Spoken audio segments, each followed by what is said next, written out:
You got it? Om Namo Bhagavate Nrsimhaya. Namaste Jase Avir Bhava Vajranaka Vajradamshra Karmashayan Randaya Randaya Tamograsa Grasa Om Swaha Abhayam Atmani Bhuyishta Om Shom. Okay, should we all try that now? Om Namo Bhagavate Nrsimhaya. Namaste Jase. Then? What is it? Okay.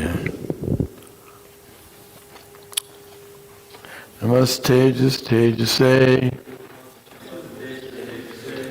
Avir Bhava Vajranaka Vajradangstra Kamashayan Ranhaya Tmo Grasa Om Svaha Abhayam Atmani Bhujista Om Kshom.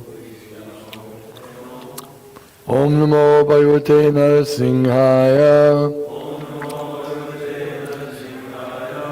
Namaste Jase Avir Bhava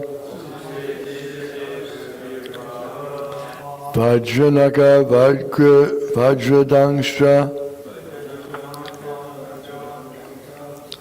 Karmashayan Ranhaya Tmo Grasa Om Svaha Abhayam Atmani Bhujista Om Kshom. I offer my respectful obeisances unto Lord Nrsimha, the source of all power. O my Lord, who possesses nails and teeth, just like thunderbolts, kindly vanquish our demon-like desires for fruit of activity in this material world. Please appear in our hearts and drive away our ignorance, so that by your mercy we may become fearless in the struggle for existence in this material world.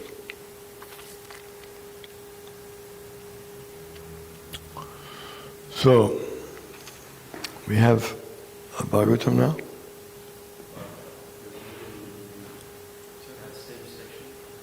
Yeah, about Sringadev. You can read and then I'll speak on that. He says, Krishna says in Bhagavad Gita,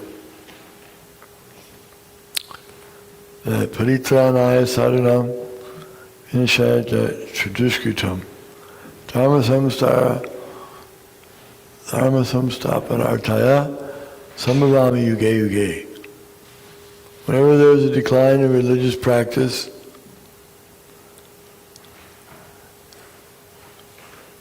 increase in adharma, then he appears to annihilate the miscreants, annihilate the miscreants, and to protect, deliver the devotees. He comes, and to reestablish the principles of religion. Now, what are the principles of religion? What is the Dharma? Dharma is, thank you. The Dharma is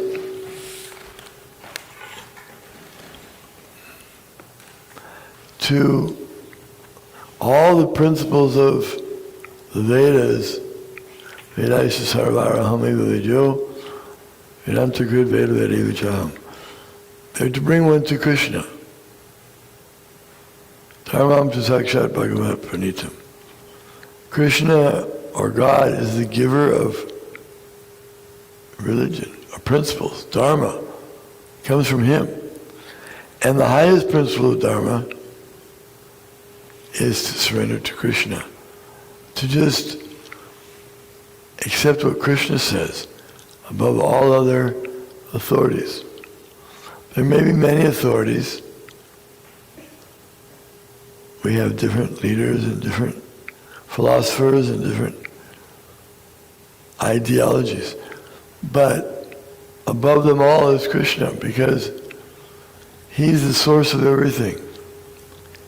He's the source of the material world and the spiritual world. Everything comes from him. And he knows everything, past, present, and future.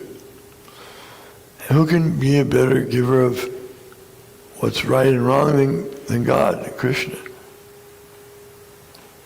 No one can surpass him with some theories.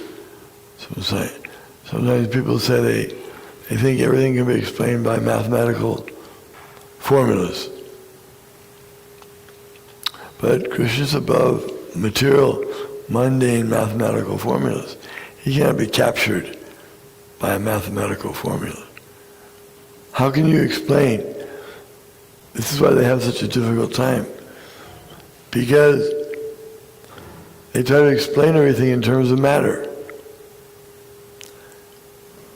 It's like Lord Chaitanya explained the ultimate treatise, the ultimate explanation for everything is Achintya Bheda Bheda Tattva. Everything is simultaneously one with and different from God, Krishna. So they say you can't, it doesn't tally. You can't have simultaneously, he's one and different from. Is he one? Is he the same? Or is he not the same? And the example is given that the sun and the sunshine, are they the same? Yes. Sunshine is nothing but sun. But still, the sunshine is not the same as sun, because the sun gives more heat than sunshine.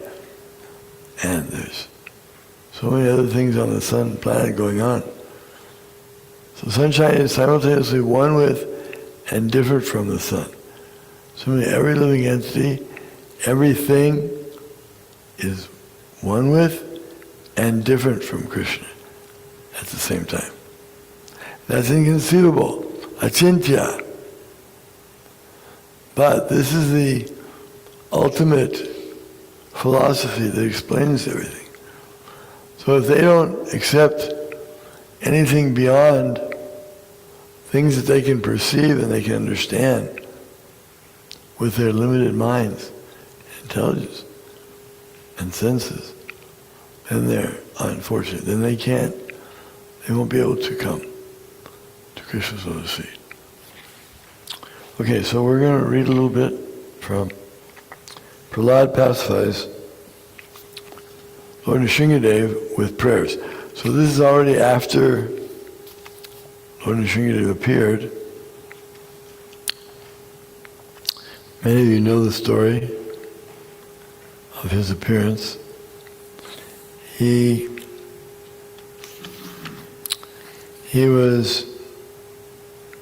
There was a conflict between father and the son.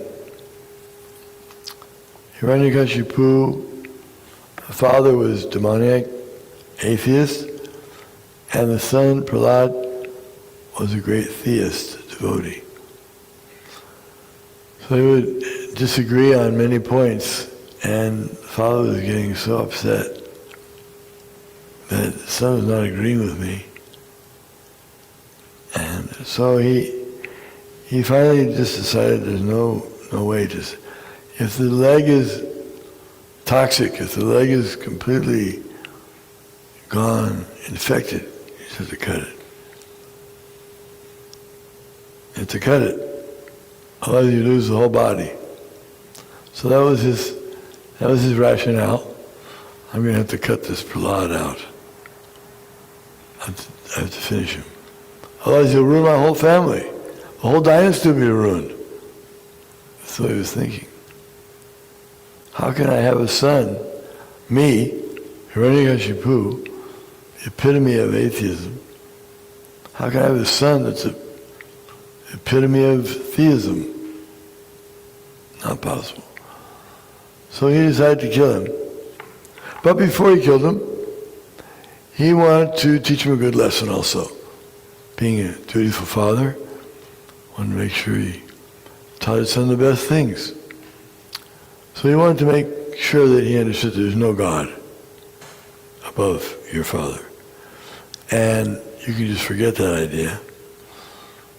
So he said, before I kill you, just want to ask you, is your God here now to save you? He said, yes, Father. Is he in this pillar? Yes, Father. So he smashed. Hiranyakashipu wanted to show him that there's no such person in any pillar. He smashed the pillar, but out of the pillar some loud sounds started coming, rumbling, like thunder, but louder and louder. It got so loud, and then Lord Nrsimha burst out of the pillar, and it was obvious he had come not for just some peace talks. He came for the real thing, the confrontation, the only thing that Hiranyakashipu would understand. So Hiranyakashipu was ready, and he pulled out his sword, and he was ready to fight. Lord Nrsimha didn't have any weapons, but he did have Vajranaka nails, Vajradangstra teeth, a lion. Those are his natural weapons. So he had the head of a lion, fingers of a lion, and different combination of man and lion. Nrsimha, half man, half lion. No one had ever seen such a form before. Half man, half lion. So he came, and Hiranyakashipu attacked him. And Hiranyakashipu had his armies too. He was, after all, the ruler of the whole universe. He had big armies. And so Lord Nrsimha, he fought with him for a while, like a cat plays with a mouse. It's not really a fight. It's not a fair fight. A mouse trying to, when a cat fights with a mouse, it's a one-sided affair. So it was one-sided on the part of Nrsimha. He was like the cat. And so, but he didn't want to kill him right away because he had to bide his time. Because the father had made an arrangement with Brahma that he would not be killed during the daytime or the nighttime. So the Lord had to wait for a little while till it's called the Sandhya. The period between day and night, that Sandhya period, that's when he could be killed at dusk. So he had to play with him a little bit like a mouse.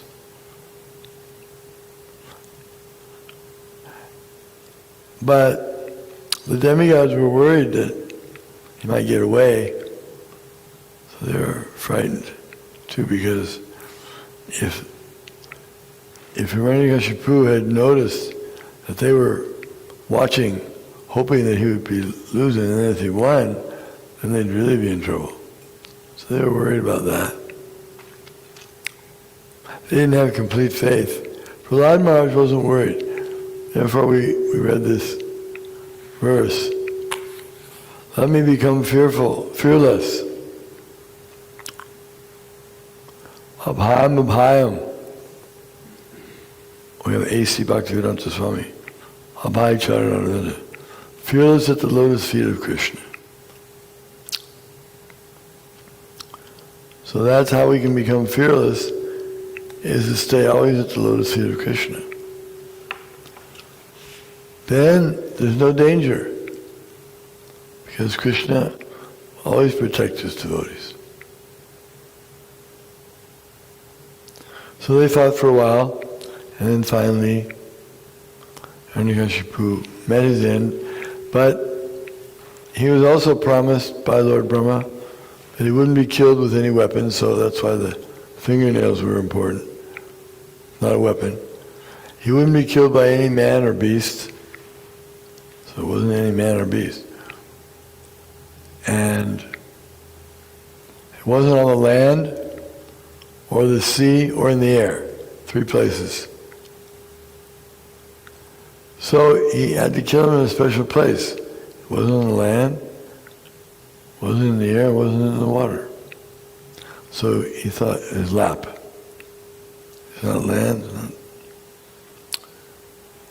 And so he got them all positioned, and then when the time came, the right time, he bifurcated them. And then he fought with all the armies too, and defeated them. Lord Nrsimha assumed thousands of arms, fighting with all the armies. So, when we first come to Krishna consciousness, we learn about Lord Nrsimha. We might be a little frightened in the beginning, thinking that he's ghastly appearance. He's causing harm. He's certainly harming that person. But that harm is good. Whatever Krishna does is good for everyone. Just as it's good for the devotee to be protected, it's good for the non-devotee to be annihilated. Because by that annihilation, his impurities are taken away. And when a demon gets annihilated by God or Krishna, or his incarnations, Shringavaraha, they get liberated. They become purified. No, they don't have any more sins left. So it's actually mercy. Krishna he's giving his mercy to them, wiping out their disease of atheistic, demoniac views. What can be better than that? They become qualified and they go back to Godhead. They actually get to live with the Lord and see the Lord daily and worship Him. And their hearts become purified also. It's not that they still have the same angry mood. Now, they're thinking the Lord is so great. It's like regular devotee prays, Lord, you saved me from my hellish future. I would have been suffering for so long due to my misdeeds. Thank you for saving me. Please engage me in your service. That's what the demons say after they're liberated by Krishna. So this part here begins that we're reading after Lord Nrsimha appeared and killed Hiranyakashipu. So now, we'll read this verse. I'll read the Sanskrit, someone else can read it in English. This is 7-9, text 1. Shri Narada Uvacha Evam Saradaya Sarve Brahmarudra Pura Saraha No Paitum Ashakan Manu Samrabham Sudurasadam. The great saint Narada Muni continued, the demigods headed by Lord Brahma, Lord Shiva, and other great demigods dared not come forward before the Lord, who at that time was extremely angry. He was still angry after he had killed Hiranyakashipu because his anger was so great that it was like a volcano. It's difficult to calm down the volcano after it erupts. So everyone, Narada Muni was afraid. Lord Brahma and Lord Shiva were afraid to approach him. He was too ferocious. So then, Sakshat Shri Prashita Devair Dristvatam Maharadbhutam Adrishta Shuta Purvatvat Sanopeyaya Shankita. The goddess of fortune Lakshmiji was requested to go before the Lord by all the demigods present, who, because of fear, could not do so. But even she had never seen such a wonderful and extraordinary form of the Lord, and thus she could not approach him. Wherever the Lord goes, he doesn't go alone, he has his consort with him. Lakshmi, or Radharani. Radharani is the original supreme consort, eternal consort of Krishna. But when Krishna goes in different form, like Narayan, then his consort appears as Lakshmi. Lakshmi Narayan, Lakshmi Nrsimha. So this is Lakshmi. And she was asked to go and pass by the Lord. She was afraid she'd never seen this form before. I'm not sure that's my husband. She's a chaste wife.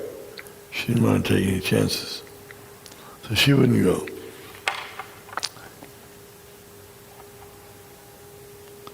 Then,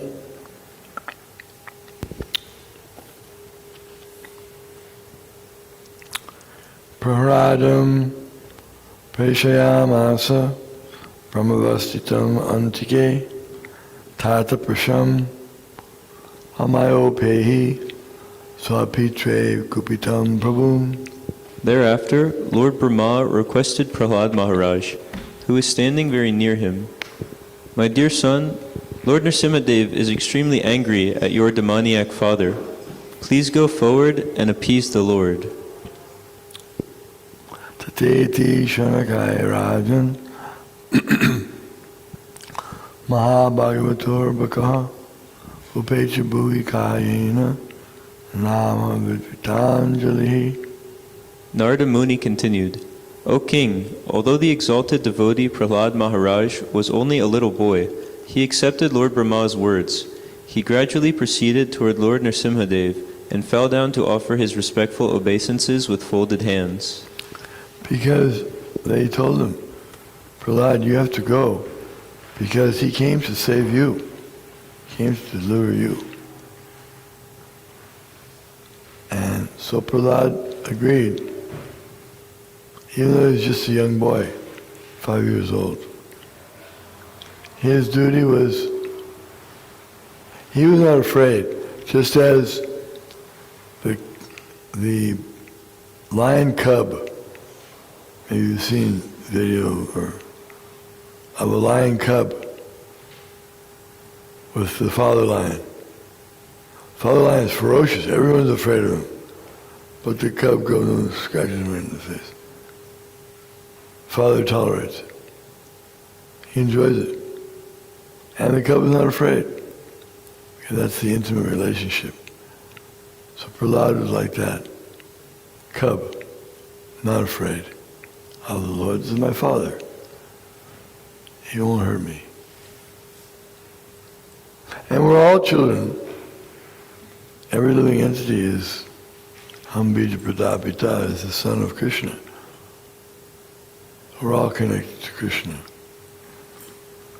In a very direct way, he says, I'm the seed-giving father. So the seed, we're all coming from the seed of our father in this material world, and the original seed, but even that seed of the material father,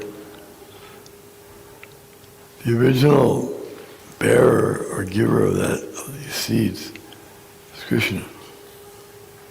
All living entities are manifest from him. The living entities are eternal, just like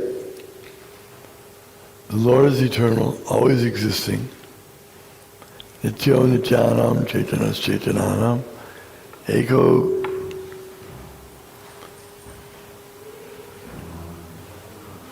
bham. Bhavanam. Eko bhavan.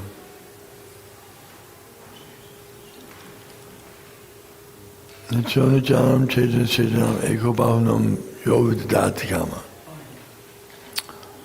So, they're eternal, living entities have no beginning and no end, but still they are manifest from Krishna. He's the source. Aham pravasya prabhu matak sarvam pravartate. I'm the source of all material and spiritual worlds.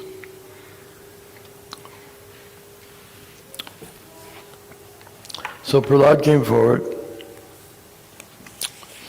to Lord Nrsimha,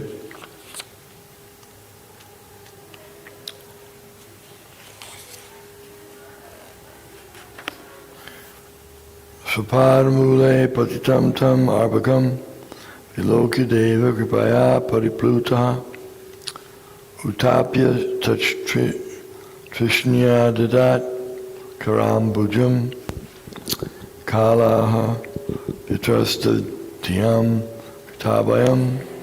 When Lord Nrsimha saw the small boy Prad Maharaja prostrated at the soles of his lotus feet, he became most ecstatic in affection toward his devotee.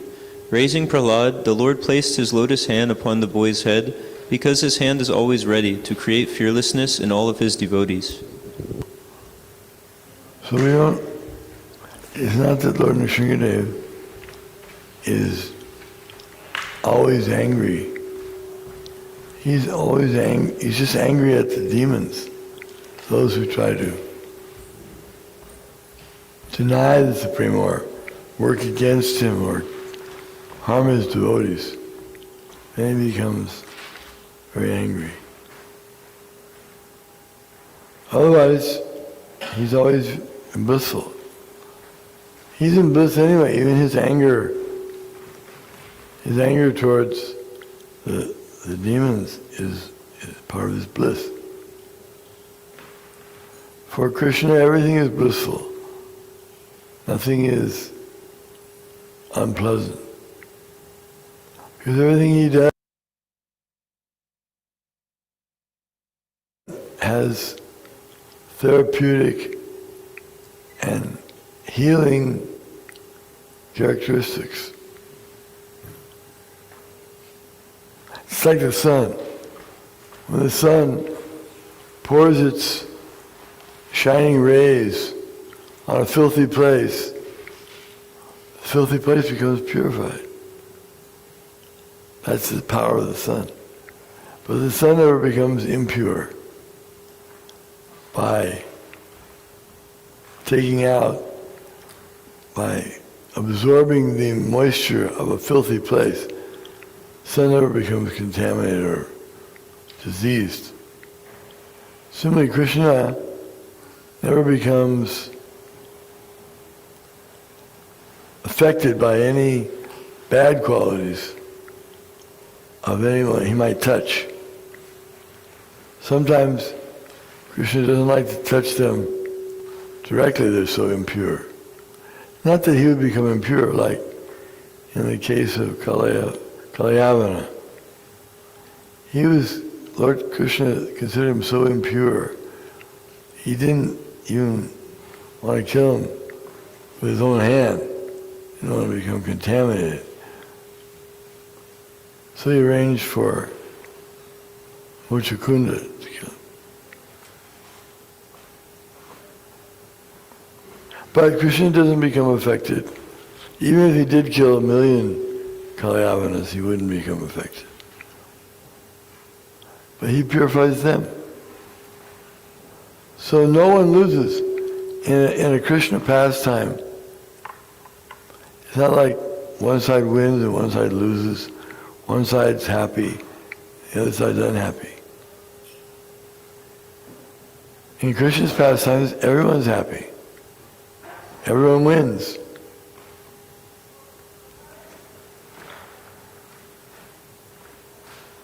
Just like we see the Battle of Kurukshetra. Pandavas won, in one sense. So they were winners, but Bhishma and Drona, Karna, they all fought on the other side. They were also winners. They got the Lord's mercy. So they were benefited. Even Duryodhana, he got benefited. Because contact with Krishna is so purifying. Any way you can get it. In fact, sometimes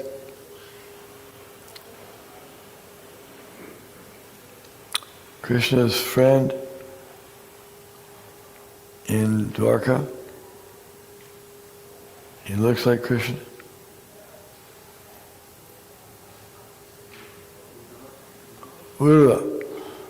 Uddhava was saying, I think it'd be better to be a demon because Krishna's so kind to the demons and just get killed by him and then they go back to Godhead. It's a good program. So he was thinking how kind Krishna is. He's even kinder to the demons. But he's more kind still to the devotees. Because for the devotees, they get even more benedictions. Samoham savabhuteshu name dveshosti napriya. Evajanti tumam bhaktya maite teshu chapya. I am not partial to anyone, I'm equal to all. But whoever renders me service in love and devotion, and I am a friend, and I take care of him, especially. He says, he's equal to all, but still, he's especially inclined towards those who are his devotees. And you can't blame him for that. It's natural. He naturally wants to take care of everyone, but especially his devotees. But the thing is, even if you complain that Krishna is taking sides, look, he's taking care of his devotees. So then someone asks you, why don't you become a devotee too? You can become a devotee and join, and you're immediately on Krishna's side. You win. And you can turn around and say, come on, you become a devotee of Krishna too. Everyone can become a devotee. We don't have to remain enemies of Krishna. He's willing to forgive. Forgives all of our inimical behavior, all of our nonsense. But he does want us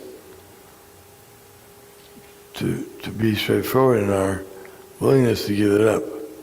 That he wants. He says, I'll forgive you from everything you've done, but you have to surrender to me. And surrender to Krishna, it's not that we're alone surrendering to Krishna. Brahma has surrendered to Krishna. Shiva surrendered to Krishna. Indra surrendered to Krishna. So many demons. In fact, one of our volumes in our upcoming remaining volumes to be printed of Garga Samhita it'll be titled Demons Praise Krishna. The whole volume is full of demons praising Krishna. It's quite interesting. He's so great that even the demons have to praise him. Such good qualities.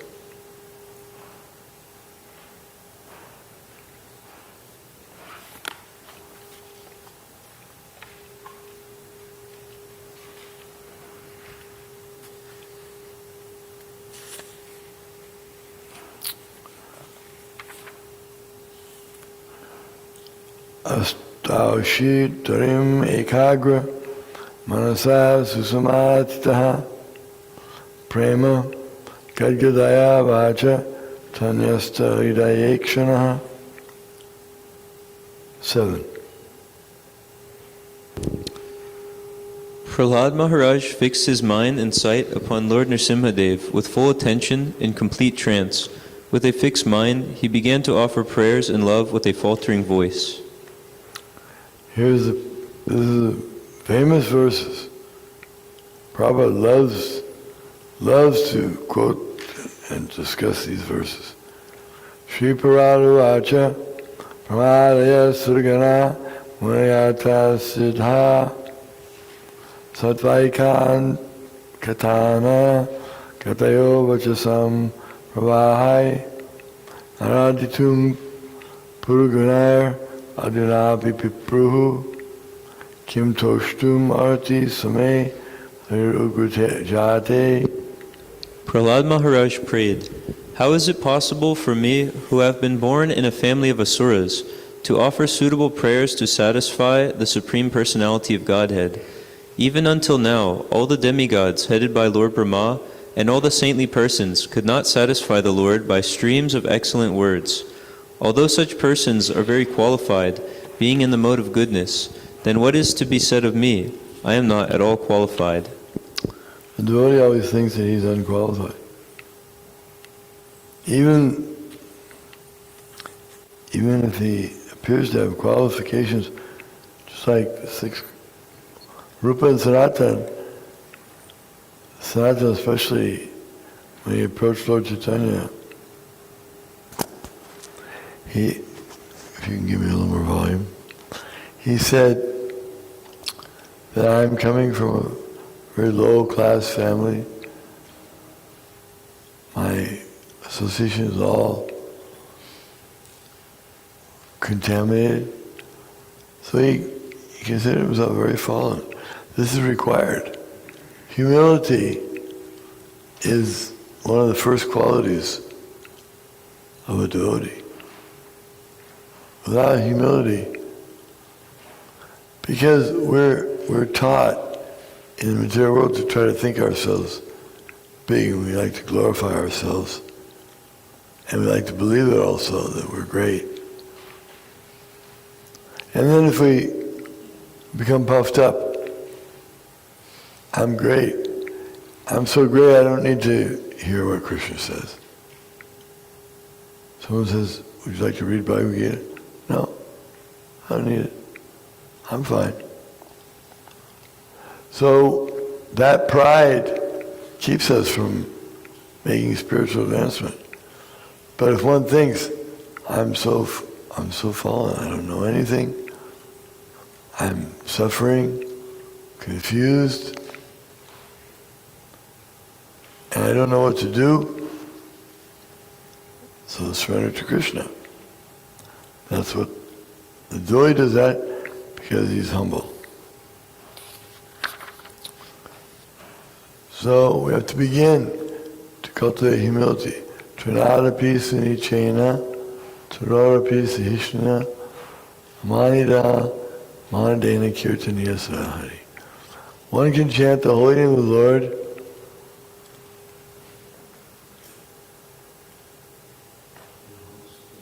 in a humble state of mind, thinking himself lower than the straw on the street, more tolerant than a tree, devoid of all false prestige, ready to offer all respects to others. In this way, one can chant the holy name of the Lord constantly. So we will find it difficult to chant if we don't have humility. Humility allows us to chant because we're chanting Krishna's name humbly, hoping to get the mercy of Krishna. The non-devotees will criticize, they'll say, "You're so afraid. You think that chanting some name is going to take care of you, save you from getting old?" The materialists will say, Getting old is part of life. You can't stop it. But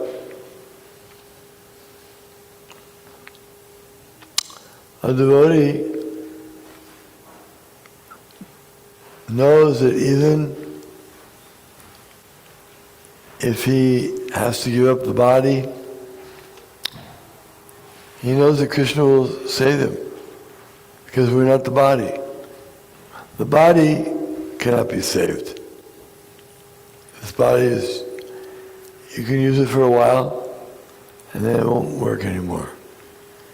You can try to fix up the parts, put in some new alternative ones, plastic knees or different types of hips. You can even get a heart transplant, and you may get a little mileage out of it, but ultimately this body is not going to last. But the soul is eternal. And that is what we are. We're the soul. It's not that we're a body that has a soul. We're the soul that has a body. So we never die. Krishna taught that in Bhagavad Gita. For the soul there is neither birth nor death, nor having once been does he ever cease to be. He's unborn, undying, and primeval. He's not slain when the body is slain. So the soul is eternal, and body is temporary, and in the spiritual form, one can associate with Krishna eternally in the spiritual world. That's home. We're trying to find our home. We don't know where to make our home, this place, that place. Krishna says, not here. Make your home a spiritual world. That's where you come from. Krishna. And we should go back there. There we can be happy eternally. Whatever we're looking for. You may say, well, I like adventure. All right. You can go back there, and then Krishna will take you with him on some of his tours, pastimes. If you like adventure, you can come along and serve Krishna in that capacity. You can be in Krishna's army if you like that kind of action. Or if you like, take care of Krishna as a child. He'll become your pet child. Or you can have Krishna as a friend. You're looking for good friendship? Krishna will be your best friend forever. Or you're looking for the best lover, the perfect lover. That's Krishna. Can't be defeated. Perfect lover. And even though he may have other lovers, so you may think, I won't be happy unless I'm his soul lover. He can arrange that too. He can expand himself into unlimited forms. So he expands himself into different Krishnas. So he can fulfill that desire also. The gopis wanted Krishna as their own. Or the queens, they wanted Krishna. They knew that we all, 16,100 princesses, they all knew they chose Krishna at the same time together, because they were all prisoners together in the prison, or the dungeon, or whatever he was keeping them in, Narakasura. So when Narakasura was killed by Krishna, then they were free. But they weren't going anywhere. Krishna said, you're free, you can go. They said, we can't go. No one will accept us as husband, as the wives. Because we've been so long here under the jurisdiction of this demon. So Krishna said, what do you want then? They said, we want you to accept us. So they all knew that Krishna was one and they were 16,100. A little disparity there in the numbers. So they were thinking, but in the heart of hearts, they wanted Krishna to be with them all the time. A good wife, she wants to have her husband there so she can serve him all the time. So Krishna did it. He agreed. And you see, when Narad Muni came to see how Krishna was interacting with his different queens, how was he handling that? So Narad Muni travels at the speed of mind or faster than the speed of mind. He's there. He wants to be there, he's there. So he came to one palace. Krishna was there with his queen. And they were engaged in doing something. They were holding some ceremony, family ceremony. And Narad Muni, he was received there. After a while, he left, went to another palace. Krishna was engaged in a whole different affair, a whole different pastime, with a different queen. And so wherever he went, he found Krishna was already engaged in different pastimes with different queens. And all those queens were completely confident that Krishna spends all his time with me. He's so kind. They were completely satisfied. They weren't disappointed. Sometimes, in order to make the pastimes more sweet, Narad Muni might try to create a little dissension. For example, he would take the news to Satyabhama, one of Krishna's wives. He'd say, you know what Krishna's doing right now? He's giving a Parijata tree to Rukmini. Just thought you might like to know. So Satyabhama was furious. She became so upset. She couldn't live.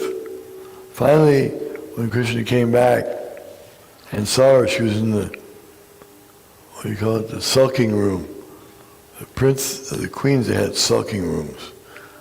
In case they were in a good mood, they go there to sulk. So she was sulking. Krishna came in, was very humble with her. She said many things, but some of the things she said were,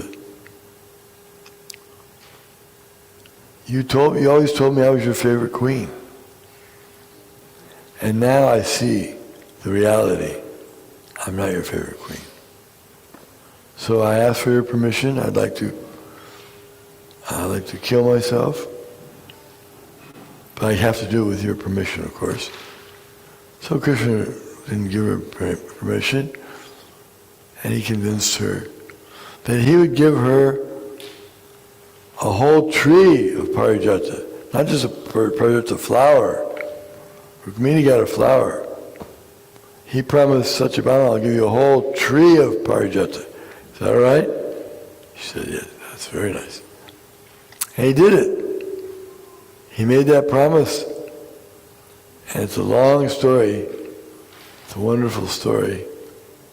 How he arranged for the Parijata tree for Satyabhama.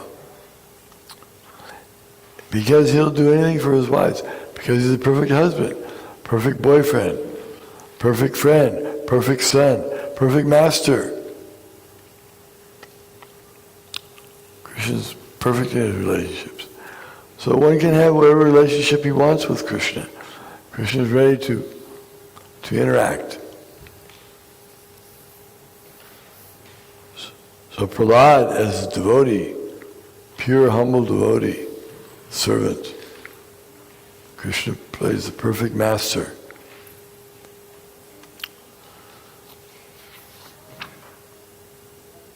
So we're going to have RT at 7, right? Correct? Okay. So maybe we have time for one more verse.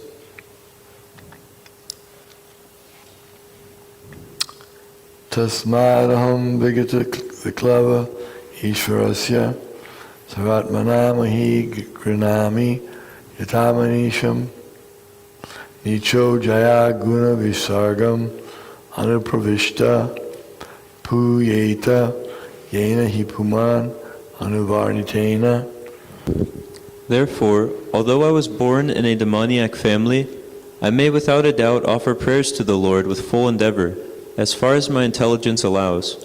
Anyone who has been forced by ignorance to enter the material world may be purified of material life if he offers prayers to the Lord and hears the Lord's glories.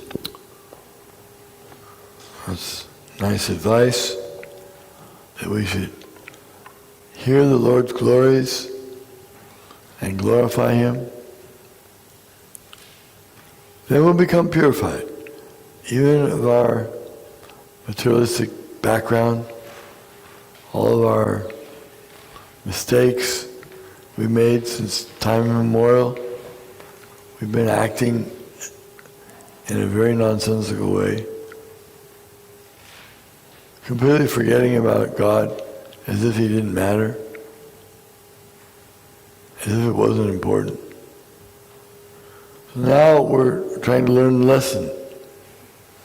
And so we should follow the footsteps of Prad Maharaja, who's very intelligent. He's one of the 12 Mahajans, one of the great authorities on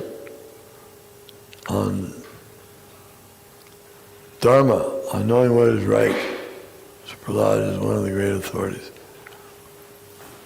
We should follow Narad Muni's, Prad Maharaja's footsteps, surrender, completely glorify Lord Nrsimhadev.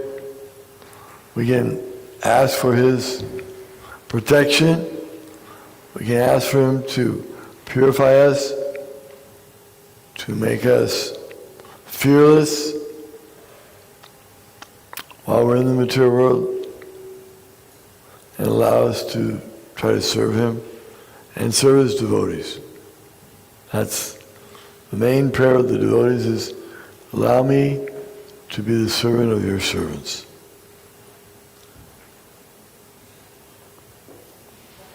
Lord Nrsimhadev ki jai, Prahlad Maharaj ki jai.